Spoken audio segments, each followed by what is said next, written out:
I'm Judy Shaw for NYSE Floor Talk. Joining me today is Pedro Freitas. He is CFO at Braskem.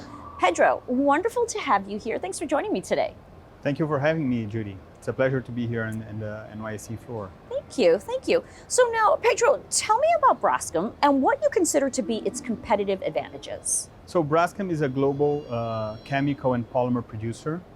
We are based in Brazil, but we are market leaders for polypropylene here in the US. We're also market leaders in Mexico, actually the biggest polymer producer in the Americas as a whole. Our competitive advantages stem out of scale. Size matters in a commodity industry. Also, the geographic diversification of the company. We are selling today in more than 70 countries.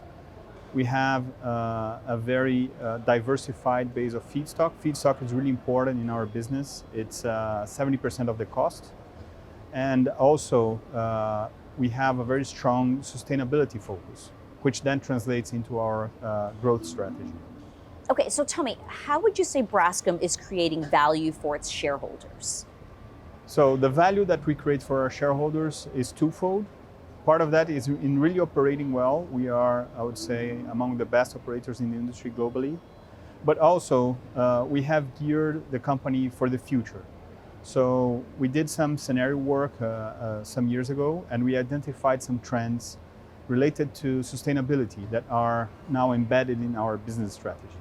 So we have developed the business around bio-based or green polyethylene, which is a type of plastic that comes out of sugarcane. We have also started to develop for 4 to 5 years now recycling business. And we have now also embedded decarbonization in our business strategy. So we are now buying, for example, and supporting renewable power projects in Brazil and also looking at it here in the US. All right, so talk to me more about green polyethylene. How is it different from traditional polyethylene? So the main difference is the feedstock source. So traditional polyethylene will come from natural gas or oil.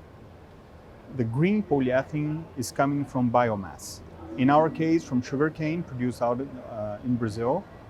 And the difference is really that the traditional polyethylene, when we make it, we are emitting 2 tons of carbon for each ton of polyethylene we sell.